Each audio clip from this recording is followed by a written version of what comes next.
In this segment, we're ready to unroll and frost our Yule log cake. Down here we have the log that we have had in the refrigerator setting for chilling in the fridge for about an hour. So we're going to carefully unwrap it.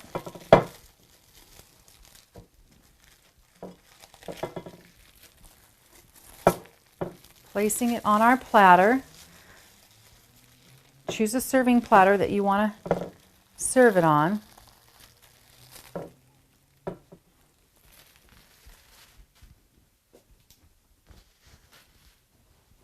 And from the end piece, we're going to cut a slight angle, just about an inch to an inch and a half.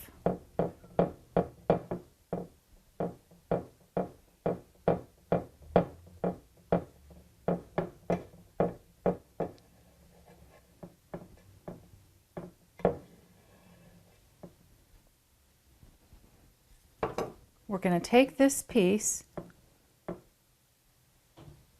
and we're going to lay it on top.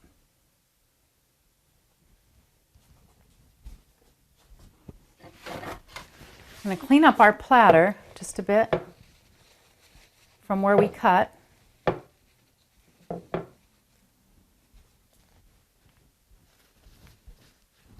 And we're going to use wax paper strips underneath so we get ready to frost.